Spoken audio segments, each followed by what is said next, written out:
안녕하세요. 워런 버핏처럼 매일 신문을 박준모와 함께 읽으면서 투자의 고수가 됩시다. 오늘 워맵 신박 3월 20일 월요일 선사입니다. 주말 잘 보내셨습니까? 저도 아주 알찬 주말을 보냈습니다. 이번 주 굵직굵직한 지금 사건들이 많습니다. 네, FMC 금리 인상에 관한 회의도 있고요. 그리고 지금 CS를 비롯해서 미국의 은행들 문제가 어떻게 빨리 진화되고 있는지 그런 부분 등등 해서 오늘 기사는 첫 번째 기사는 미국 정부 버핏에도 SOS 구제 나섰나 라는 부분이고요. 아침에 여미남 시간에서 우리 남궁재훈 주임이 미국의 주요 지역에서 비행기들이 in private plane이라고 되어 있었던 것 같은데요. 어떤 전용기가 이렇게 오마하의 현인이라고 하지 않습니까? 그죠? 워런 버핏을 찾으러 막 비행기들이 날아가는 그런 기사를 얘기를 해줬는데 실제 그런 회의가 이루어졌나 봅니다. 미국 정부가 파산설이 도는 샌프란시스코의 퍼스트 리퍼블릭 은행 등 지역은행 위기를 수습하기 위해서 투자의 규제, 워런 버핏 버크셔 해스베이 회장을 접촉했다고 19일 블룸버그 통신이 보도를 했다. 앞서 제닛 옐런 미 재무부 장관의 요청으로 월가의 황제 제이미 다이먼 JP 모건 체이스 회장이 퍼스트 리퍼블릭 은행 지원을 위해서 11개 대형은행에 총 300억 달러 지원을 주도한 데에 이어 버핏까지 소방수로 나서게 될지 주목된다. 예전에 빅숏 영화를 봐도 그죠? 빅숏 영화에서도 그때 워런 버핏한테도 그때 리만 사태, 리만을 가지고 얘기를 했던지 그런 장면이 나옵니다. 그게 2008년이었는데 지금 15년이 지난 지금도 워런 버핏의 연세가 지금 93세가 되셨는데 지금도 이런 위기 상황에 그 93세의 워런 버핏한테 찾아가서 이 해결 방안을 논의한다는 것 자체가 참 워런 버핏 참 정말 존경할 만한 분인 것 같습니다. 나이가 90세가 넘어도 이렇게 위기가 닥쳤을 때 많은 사람들이 찾아와서 지혜를 구하는, 그래서 오마하의 현인 Oracle of Omaha 그렇게 본 기억이 나는데 참 대단하십니다. 미국 정부가 정치적 역풍을 의식을 해서 지금 세금이 투입되지 않는 지원책 마련을 위해서 민간의 지원을 이끌어내려고 하는 중이라고 블룸버그 통신이 보도했는데요. 2008년 글로벌 금융위기 당시 구제금융을 받았던 월가의 도덕적 해이를 경험한 미국인들이 세금 투입에 반감이 크기 때문이라는 것이고요. 미국인의 84%는 이번 사태 해결을 위한 세금 투입에 지금 반대하고 있다고 합니다. 버핏은 과거에도 막대한 재력을 바탕으로 위험에 처한 대형은행을 구한 적이 있는데 여기 나오네요. 2008년 글로벌 금융위기 당시 미국 최대 은행 골드만삭스가 위험에 빠지자 50억 달러를 투자해서 자금난을 풀어줬고요. 2011년 뱅크 오브 아메리카 주가가 폭락했을 때도 50억 달러를 투자를 했었네요. 그때도 그때 투자하고 아직까지 뱅크 오브 아메리카 주식을 들고 계신가 봅니다. 네. 아까 보니까 지금 버크셔 해스베이가 현금이 128 빌리언이 있다고 아까 본 것 같은데요. 우리나라 돈으로 뭐 150조, 160조 정도 되는 자금이 있고 이번에 CS은행을 오늘 아침이죠. CS은행은 UBS에서 인수한다고 했는데 그 인수한다고 한 가격이 12빌리언이었나요? 그죠? 네. 그 정도였기 때문에 네. 그러니까 워런 버핏은 어마어마한 지금 돈을 가지고 계신 거죠. CS 인수금액이 갑자기 좀 헷갈리는데 1빌리언에 원래는 접촉을 했다가 1빌리언은 그거는 너무 말도 안 되는 가격이 안 돼라고 해서 가격이 높아져서 오늘 아침에 극적인 타결이 됐다라고 들은 것 같습니다. 그 다음 기사를 보겠습니다. 그 다음 기사가 되게 재미난 기사입니다. 한국과 사랑에 빠진 엄마, 도쿄가스, 한일회담 이틀 뒤에 TV 광고를 냈다고 하는데요. 한국과 사랑에 빠진 엄마?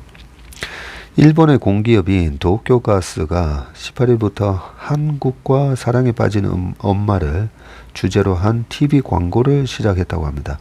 한국과 아무런 관련이 없는 일본 공기업이 TV CF에 한류를 주제로 한 광고를 내보내는 것이 이례적이다라고 하고, 이게 이번 정상회담 뒤 바로 TV 광고가 시작됐는데 한국에 대해 호의적으로 바뀐 일본 여론을 반영한 것 아니냐는 해석이 나오고요.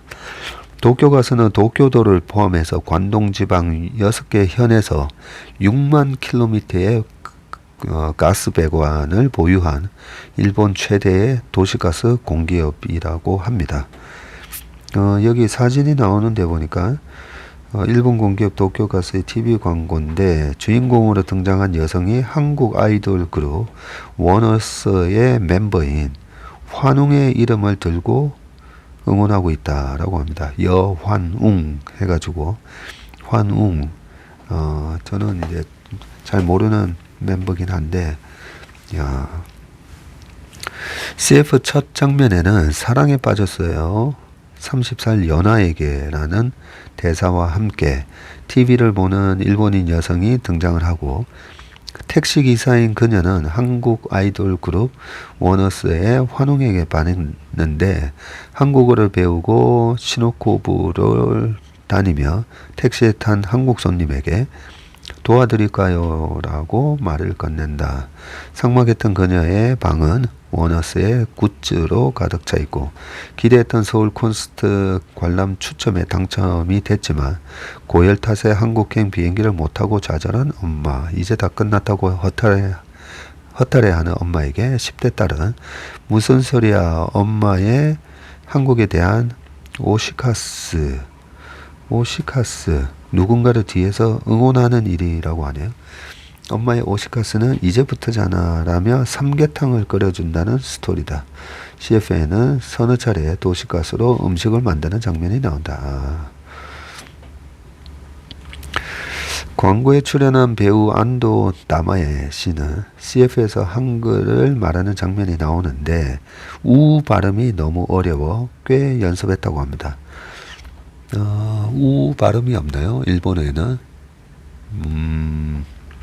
요즘 한국 문화와 관련한 일도 많이 들어오고 인연이 생기는 것 같아서 최근 한글 공부를 시작했다고 하고요. 올해 안에 한국 가서 맛있는 국물 요리를 먹고 싶다고 했는데 작년 11월에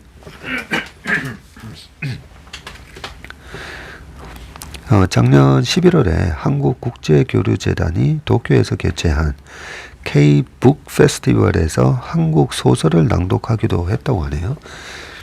도시가스는 보도자료에서 좋아하는 일에 열정을 쏟으면서 삶이 풍요로워지는 모습을 보여줌으로써 평범한 사람을 응원하는 회사의 이미지를 보여주려고 했다고 밝혔네요. 제가 이 기사를 왜 가져왔냐면요. 2019년도에 그때 소부장 사건이 있었고, 그죠? 뭐 좀 더 쭉 더 올라가면 이명박 대통령이 그때 뭐 독도 방문한 거, 이런 걸로 계기로 이 한류가 일본에서 혐한으로 바뀌고 막 이런 거에 하나의 이제 약간 트리거가 되다 보니까 그 이후에 실제로 상장사에 있는 기업들이 영향을 되게 많이 받습니다. 사실 정치인들이 어떻게 하느냐에 따라서 그 영향이 기업이 좋게 받을 수도 있고 나쁘게 받을 수는 있는데, 아무튼 2019년도에 그 화이트리스트 사건이 있고, 그죠? 그 이후로 뭐가 어떤 기업이 영향을 받았냐면요, 제주항공이라고 있지 않습니까, 그죠? 제주항공에 우리 박승구 프로가 쭉 발표를 한번 해주면서 제주항공의 주가에 가장 큰 영향을 받는 그 어떤 주요 변수 중에 하나가 우리나라 관광객의 일본 방문 획수더라고요. 네, 일본 방문 횟수가 높아지면 제주항공 주가가 쭉 올라가고, 일본 방문 횟수가 확 줄어들면 주가가 빠지고, 그거를 이제 차트를 그려서 가져왔던 걸로 기억하는데, 실제로 지금 제가 차트를 보고 있는데 2019년도에 19년도에 보니까 주가가 4월 달이었네요. 4월 달에 35,000원대를 찍고 난 이후로 지난 코로나 때 이제 8,300원까지 빠졌다가 지금 뭐 14,000원 이러고 있는데, 네.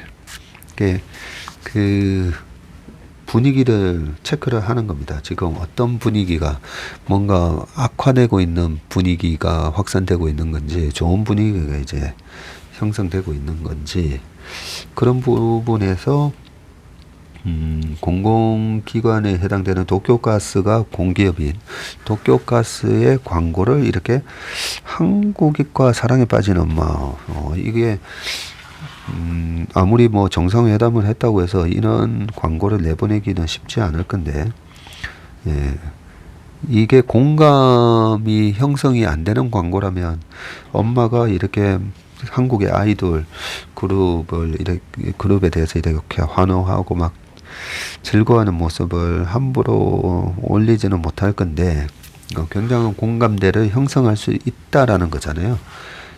이런 시츄에이션이.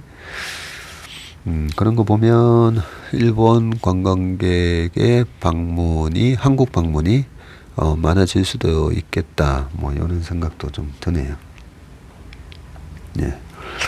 그 다음은 분당 차병원 세계 첫 태아 뇌줄기 세포로 파킨슨병 치료 효과 확인했다라고 돼 있는데, 바이오에 대해서는 제가 잘 몰라서 바이오 투자 잘 안 한다고 했지만, 우리나라 바이오의 수준이 어느 정도 되는지는 계속 저는 체크는 하고 있습니다. 세계 첫 태아 뇌줄기 세포로 파킨슨병 치료를 했다라고 돼 있고, 이 파킨슨병이 정말 무서운 병이잖아요, 그죠? 알츠하이머도 있긴 하지만 이 파킨슨병, 모하마드 알리가 말년에 이제 파킨슨병을 알았고, 그죠? 네. 우리 최일호 상무님 어머님도 이 파킨슨병을 오랫동안 앓으시다가 몇 년 전에 소천하셨는데, 그 파킨슨병, 네, 되게 무서운 병이더라고요. 근데 세계 최초로 치료 효과가 있다라는 이런 부분이 있으니까 한번 읽어보겠습니다. 태아 뇌줄기 세포로 파킨슨병을 치료하는 길이 열렸는데, 분당 차병원의 신경외과 김주평 정상섭 교수 연구진과 차의과학대 바이오공학과 문지수 교수 연구진이 태아 중뇌 조직줄기세포에서 만들어낸 도파민 신경 전구세포를 파킨슨병 환자에게 투여를 해서 안정성과 운동능력 향상을 확인했다고 19일 밝혔네요. 10명 이상 환자의 뇌에다가 태아 뇌줄기 세포를 이식을 해서 파킨슨병 치료 효과를 검증한 건 이번이 처음이라고 합니다. 파킨슨병은 사람의 중뇌에서 운동을 조절하는 신경 전달 물질인 도파민을 분비하는 신경세포가 소실돼서 생기는 퇴행성 뇌질환으로 몸이 경직이 되고 손이 떨리며 보행이 느려지는데, 약물이나 전극을 뇌에 심는 치료법 등이 있으나 근본적인 치료는 어려운 상태라고 합니다. 국내 파킨슨병 환자가 2020년 기준으로 13만 명이나 된다고 합니다. 연구진은 자궁의 임신으로 떼어낸 임신 14주 태아를 산모 동의를 얻어서 기증받은 뒤에 태아의 중뇌 조직 줄기세포에서 도파민 신경 전구 세포를 만들어 대량 증식을 해서 파킨슨병 환자 15명 뇌 속에다가 이식을 했는데요. 뇌수술 첨단 기법인 뇌정위 수술로 두개골의 직경 1cm 정도의 구멍을 뚫어서 뇌의 특정 부위에 줄기세포를 넣었고, 투여 세포수에 따라서 저용량, 중용량, 고용량 등 세 그룹으로 나눴는데요. 이식된 세포는 도파민을 분비하는 세포로 바뀌어서 부족한 도파민을 보충해 주고요. 연구진이 대상자들의 평균 12개월 추적 관찰한 결과 운동 기능 평가 지표가 저용량 그룹은 11.6%, 중용량 그룹이 26%, 고용량 그룹이 40%나 좋아졌다고 합니다. 줄기세포를 많이 이식받을수록 증상이 더 호전된 것이네요. 출혈, 면역 거부, 염증, 종양 형성 등 부작용도 나타나지 않았다고 하네요. 김주평 교수는 좀 더 효과가 좋을 것으로 기대되는 태아 도파민 줄기세포를 찾아서 증식하는 연구를 진행하고 있고, 태아 조직에서 분리해서 대량 생산된 도파민 세포를 이용한 다양한 기초 연구를 통해서 파킨슨병 줄기세포 치료제의 개발을 앞당기겠다고 말을 했습니다. 이게 뭐 옛날에 2005년이었죠. 황우석 박사께서 이제 스누피 뭐 해서 이런저런 줄기세포가 시장에 많이 알려지고 주식시장에서도 열광을 했던 게, 제 기억으로는 그게 2005년으로 기억을 하는데요. 그때 뭐 공부한 걸로 보면 이제 자가줄기세포, 타가줄기세포, 그리고 줄기세포를 배아줄기세포, 또 뭐 성체줄기세포였나요? 그리고 다른 사람한테서 줄기세포를 가져와서 하면 조금 이래 부작용이 있을 수가 있고, 자기 몸에서 채출된 줄기세포를 이용했을 때 이제 뭐 부작용이 없고, 그러려면 이제 근데 줄기세포가 그때 스누피가 그 복제가 됐을 때 실질적으로 이제 빨리 조로하는 현상이 있었잖아요. 그리고 어디였나요? 영국이었나요? 그 아기 양 돌리, 그거는 돌리였던 것 같은데 왜 이래 오늘따라 이름이 기억이 잘 나는지 모르겠네요. 줄기세포, 뇌세포 얘기를 해서 그런가 내가 팽팽 돌아가는데요. 그 돌리도 그때 연구에서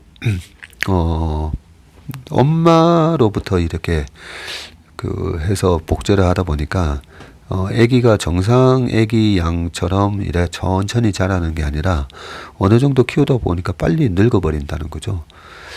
그래서 이 줄기세포도 웬만하면 이제 만약에 제가 늙었을 때 파킨슨병으로 해서 제 줄기세포를 만약에 이용한다면 웬만하면 이제 어릴 때 추출을 해 놓는 게 아무래도 좋을 것 같다 해서, 그때 그러고 나서 이제 제대혈을 보관하기도 하고, 제대혈 은행, 그리고 뭐 줄기세포 뱅크 뭐 이런 여러 가지 업체들이 많이 생겼던 걸로 기억이 나는데요.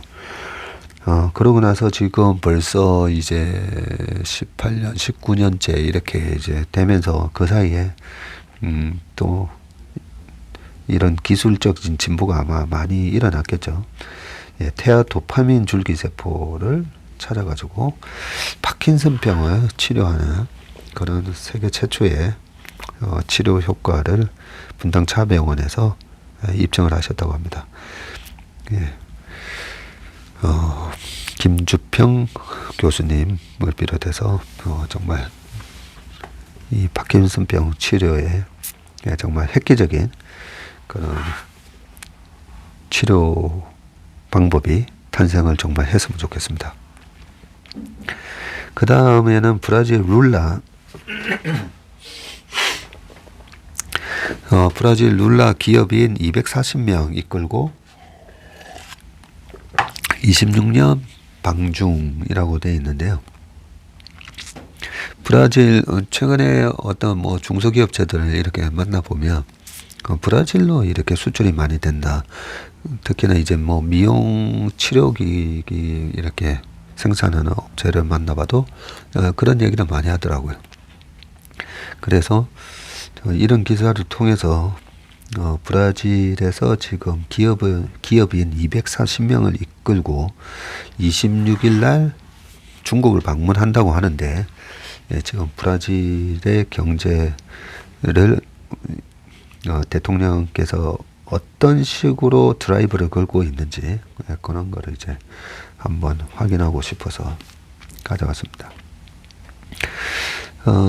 올해 초 취임하면서 국제사회에서 브라질의 영향력을 되찾겠다고 공언한 루이스 이나시우 룰라 다시우바 브라질 대통령이 이달 말 중국을 방문한다. 거의 나이가 이제 70 넘지 않으셨나요? 18일 G1 등 현지 매체에 따르면 브라질 외교부는 룰라 대통령이 오는 26일부터 31일까지 중국을 국빈 방문을 해서 시진핑 국가주석과 정상회담을 가질 계획이라고 합니다.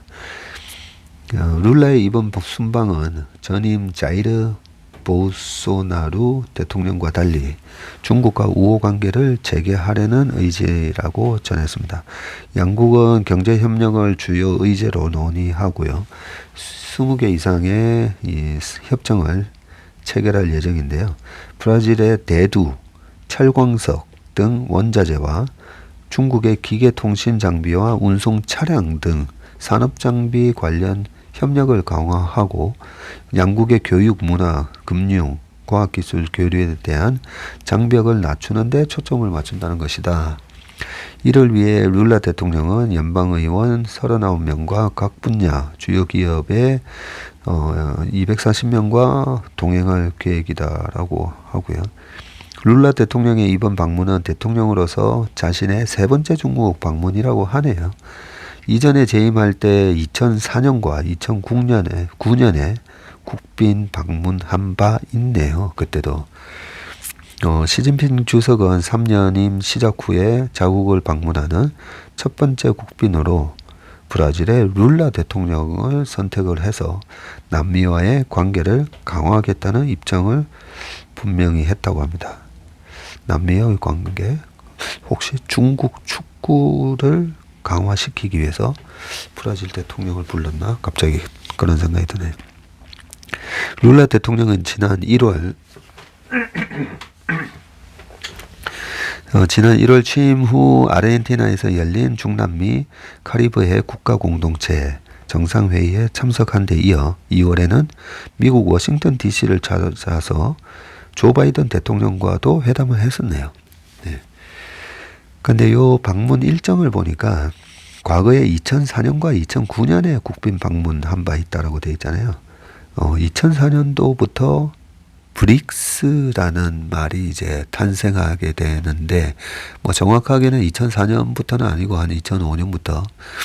근데 2004년에 브라질 룰라 대통령이 중국을 방문을 했었네요. 그때는 2002년도 연말에 공산당 대회에서 후진타오가 주석이 되고, 그죠? 2003년부터는 후진타오 체제가 시작을 됐었고, 2004년도에 브라질 룰라 대통령이 그때 방문을 했네요.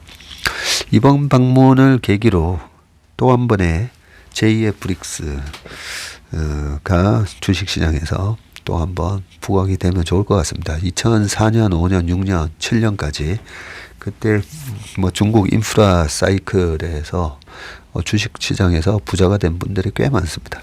네. 그런 모멘텀이 한 번 더 생겨보기를 또 기대해 봅니다. 그 다음은요, 131만 대 생산 테슬라 현대차 5분의 1 팔고도 영업이익 더 많은 비결이라고 되어 있습니다. 우리가 테슬라랑 현대차 뉴스는 계속 체크를 해야죠. 테슬라가 영업이익이 작년에 뭐 16.8% 정도 나왔고, 그죠? 반면에 현대차는 그 환율 효과 때문에 영업이익이 많이 올라오기는 했었지만, 이 테슬라에 비하면 정말 좀 부끄러운 수준이긴 하죠. 현대차의 영업이익이 제가 다시 한번 체크해 보겠습니다. 작년 연간 전체적으로는 그래도 한 7, 8%까지 올라오지 않았을까 싶긴 한데요.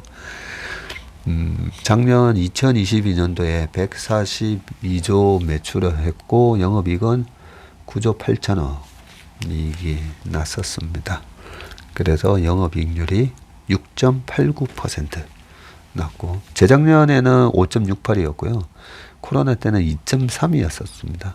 2018년도에도 2.5, 2019년도에 좀 회복되는 듯 하면서 3.4까지 올라왔다가 다시 코로나 터지면서 또 떨어졌었는데, 영업이익 추이는 현대차가 2018년부터 2조 4천억, 3조 6천억, 코로나 때 2조 3천억 다시 떨어졌다가 21년도에 6조 6천억, 그리고 22년도에 9조 8천억. 네, 매출도 계속 늘었고요. 그런 거 보면 현대차 잘하고는 있어요, 그죠? 네, 잘하고는 있는데 주가가 못 올라가서 그 부분 때문에 많은 분들이 걱정을 하는데, 읽어보겠습니다.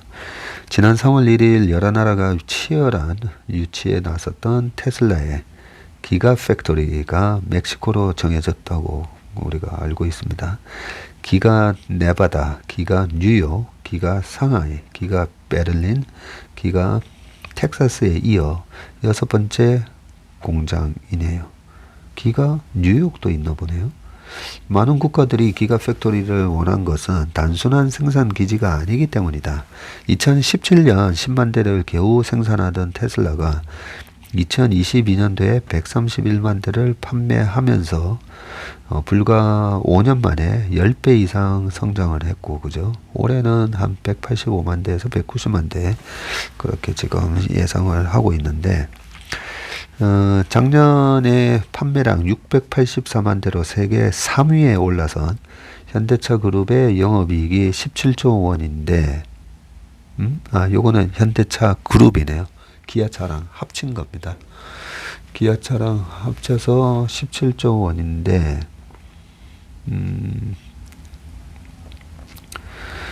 테슬라는 136억 5,600만 달러로 한화로 약 17조 8천억으로 현대차를 앞선다. 이처럼 자동차 산업의 대변화를 가져오고 있는 기가 팩토리가 과연 무엇인지, 그리고 그 핵심인 스마트 팩토리의 현재는 어떤지 살펴볼 필요가 있다. 와, 기사가 상당히 좋은 기사네요.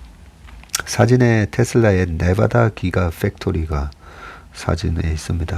허벌판에 그 사막 가운데 이렇게 테슬라 공장이 아주 멋있게 쫙 펼쳐져 있네요. 그리고 2022년 자동차 판매량 및 영업이익 비교를 해놨는데요. 테슬라가 131만 대에 17.8조 수익 냈는데 1등이 이 도요타 나옵니다. 도요타가 1050만 대, 1050만 대고 영업이익은 23.8조 원, 한 24조, 24조 정도 나오고 현대차가 17조, 그렇습니다. 지금 도요타가 시가총액이 거의 250조, 300조, 300조 근처 왔다 갔다 하는 걸로 알고 있는데요.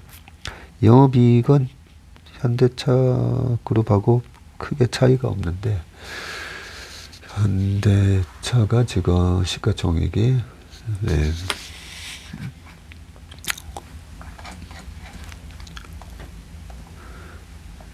37조 그러고 있고요. 기아차가 지금 시가총액이 32조, 다 합쳐서 70조다, 그죠? 네, 70조인데 현대 모비스도 있습니다. 현대 모비스 같은 경우가 지금 시가총액이 얼마냐면요. 20조입니다. 20조. 모비스 합치면 한 90조 이렇게 된다고 볼 수도 있겠네요.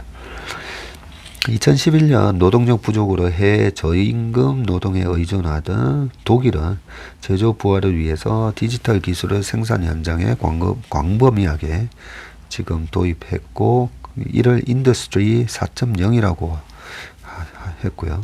2016년 세계경제 포럼은 여기에 4차 산업혁명이라는 용어를 붙였고요. 아직 우리나라에서 4차 산업혁명은 실체가 분명하다는 오해도 많지만 독일의 혁신이 어떤 방향으로 진행되었는지를 바라보면 다소 명확해질 수 있다고 합니다. 우선 스마트 팩토리, 이 스마트 공장으로 대표되는 4차 산업혁명이 무엇을 극복하기 위해 시작되었는지부터 알아야 된다. 와, 영화 모던 타임스, 찰리 채플린 나왔던 그 영화 아닌가요? 모던 타임즈 1936년에 나온 이 영화에서 가장 유명한 장면은 아마도 컨베이어 벨트일 것이다. 쭉 늘어선 노동자들이 벨트에 맞춰서 조립하는 모습은 우리에게 익숙한 공장제 생산 방식이다. 자동차 왕 포드가 만든 시스템이라 해서 포디즘이라 부르는 이 대량 생산 공정은 자동차의 가격 하락을 이끌어서 부유층의 전유물이었던 자동차를 노동자도 소비할 수 있게 만들었죠. 하지만 영화에서 보듯이 더 많은 생산을 위해서 기업가들은 계속 벨트의 속도를 올렸고 인간의 노동은 기계 벨트의 작업 속도를 맞춰야 하는 존재로 전락을 했는데 기업으로서도 이런 시스템이 꼭 좋은 것만은 아니었다. 전통적인 컨베이어 벨트는 모든 공정이 인라인으로 연결되어 있다. 효율을 극대화하는 것 같지만 그렇죠. 그 벨트가 딱 멈춰서 버리면 여기서만 생긴 문제인데 전체 생산 라인이 멈춰버리니까요. 효율을 극대화하는 것 같지만 하나만 문제가 생겨도 라인 전체가 멈춘다. 비슷한 예로는 철도가 있다. 그렇네요. 단 하나의 지점에서 이상이 발생해도 철도망 전체에 영향을 주므로 여러 국가가 복잡하게 연결된 유럽에서 철도는 정시에 도착하기 힘든 교통수단이 되고 있고 게다가 획일화된 공정은 다 품종에 취약을 해서 소비자의 다양한 욕구와 거리가 멀고요. 자동차의 여러 옵션과 외관, 도색 등을 다르게 생산하려면 컨베이어 시스템은 무력하다고 합니다. 이처럼 물리적으로 하나의 라인으로 연결된 공정을 끊어내고 분리하는 것, 그리고 이렇게 분산된 생산 공정을 사물 인터넷으로 연결하고 사이버 공간에서 디지털 트윈으로 재현해서 관리하는 것이 4차 산업의 핵심이라고 합니다. 이전에도 포디즘을 극복하려는 움직임은 있었는데요. 1960년에서 70년대 포스트 포디즘은 도요타 생산 방식 TPS로 이어졌고요. 이렇게 탄생한 도요타 시스템은 지난 50여 년간 전 세계 제조업의 표본이었지만 테슬라의 기가팩토리가 이를 앞서고 있다. 최근 도요타가 변화를 위해 경영진을 교체하고 테슬라 차량을 분석을 하면서 획기적인 공정 혁신이라며 놀란 이유도 여기 있다.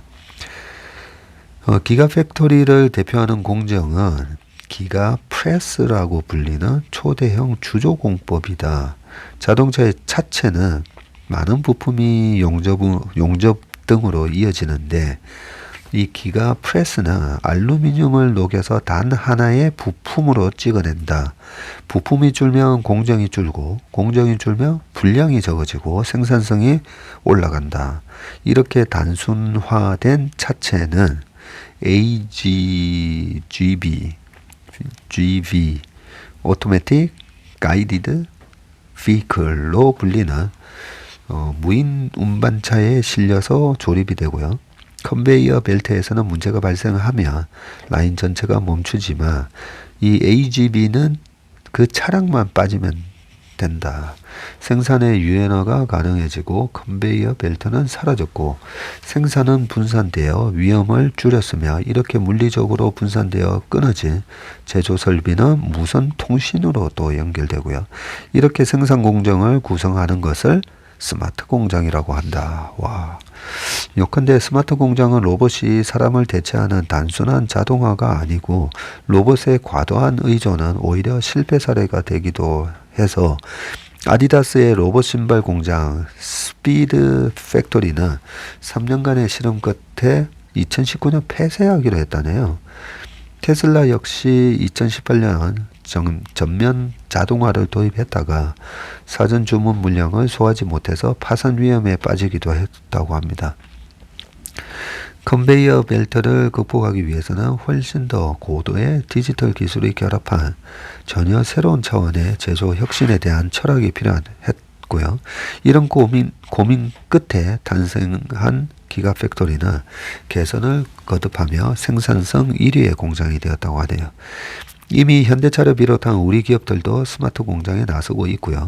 4차 산업혁명 용어를 만든 세계경제포럼에서는 스마트 혁신을 이룬 산업장을 등대 공장, 라이트하우스 팩토리로 선정을 하고 있는데 지난 2019년에는 포스코가 그리고 21년에는 LS 일렉트릭이 22년에는 LG 창원 공장 그리고 23년에는 LG 테니시 공장이 선정되었다고 합니다. 하지만 아직 중소기업들은 엄두를 못 내는 실정이고요. 노동인력 감소가 눈앞에 닥친 현실에서 같은 고민을 겪었던 선진국들의 상황을 직시해야 한다. 한국에서 도금은 외국인 노동자들로 근근히 버텨가지만 일본의 도금 가격이 한국보다 훨씬 싸다. 주조나 단조조차 중국보다 독일의 생산성이 앞서기도 하고요. 임금비로만 따지기 힘든 변화가 시작되었다.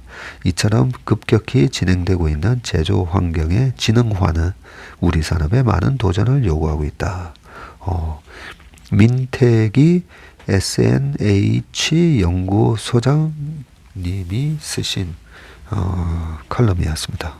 네, 감사합니다. 민택이의 사이언스 스토리네요. 보니까. 그 다음에는요. 특파원 리포트. 미분열 불지피는 SBB 파산이라고 요 기사가 마지막 기사인데요. 한번 보겠습니다. 미분열을 불지핀다? 네. SBB 파산이 은행 줄도산과 금융 패닉으로 이어질 것이라는 우려는 일단 잦아든 모양새인데요. 정부와 중앙은행이 예금을 전액 보호하기로 하고 통화긴축 노선을 수정할 것을 시사하는 등 가능한 정책 수단을 발빠르게 총동원한 득이고요. 그러나 SBB가 남긴 불씨는 금융경제 분야 해프닝으로 넘어서 2024년 대선을 앞둔 미국에서 큰 사회 갈등으로 옮겨붙을 가능성이 있다. 예, 저도 걱정입니다. 보통 대선 앞두고 3년 차에 그죠? 미국 경제를 많이 활성화시키면서 주가가 제일 좋았는데 이런 일이 터졌으니까요. 2009년, 10년, 11년에도 그러고 보니까 미국 신용등급이 강등되는 그런 사태도 있었네요. 그때 오바마 행정부가 들었었고 그죠? 3년 차. 네. 어떻게든 바이든 정부에서는 빨리 봉합을 하려고 하겠죠. 네, 그 이유는 SBB 사태 해법이 사실상 대규모 구제금융이기 때문인데 바이든 대통령은 납세자의 돈이 들어갈 일은 절대 없다면서 구제금융이란 말조차 입 밖에 꺼내지 않고 있다고 합니다. 하지만 연방예금보험공사를 통해서 건전한 은행에서 부실은행으로 돌려막기 대출을 해주는 것이어서 착실히 저축한 서민들 돈이 SBB 사태에 물리는 꼴이 된다. 현재 미국에서 구제금융은 도덕적 해이나 먹튀의 동의어로 통하는 말인데 오바마 정부는 2008년 금융위기 당시 은행이 망하면 국가 경제가 망한다는 대마불사, 아침에 제가 대마불사 얘기를 했었는데 대마불사의 논리로 부실 채권에 투자했다가 망한 민간은행들을 천문학적 공적 자금을 퍼부어 살려놨고요. 서민들이 집과 직접 근데 뭐 다 살려놓은 건 아니죠 그때. 서민들이 집과 직장을 잃고 신음을 할 때 되살아난 은행들은 성과급 잔치를 벌였고 부자를 더 부유하게 만드는 데 다시 집중했다. 그 결과 2011년 금융권의 탐욕과 빈부격차에 분노한 월가를 점령하라는 시위가 일어났었죠. 아직도 미국에서 대학생 학자급제 신설 같은 반자본주의적 아이디어가 계속 나오는 것을 월가 시위의 연장선상으로 보는 시각이 있고요.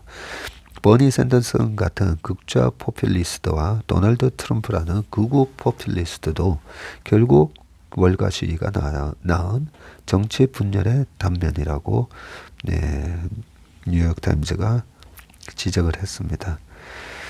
그 밑에 미 정계는 SBB 구제금융 논란에 지금 빨려 들어가고 있고 공화당은 SBB 사태는 바이든의 돈풀기 정책을 믿고 방만한 경영을 하다 연준 금리 인상의 유탄을 맞고 망한 경제정책 실패의 표본이라고 맹공을 퍼붓고 있고요. 민주당은 트럼프 정부 때 은행 규제를 지나치게 완화한 탓이라고 맞서면서 15년 전 금융위기에서 비롯된 미국의 분열이라는 악몽이 되살아나고 있다라고 뉴욕에서 정시행 특파원께서 이 기사를 쓰셨습니다. 네, 오늘 워맨 신방은 여기까지 하고요. 이번 주 한 주도 힘차고 화이팅 넘치는 한 주 되시길 바라겠습니다. 고맙습니다.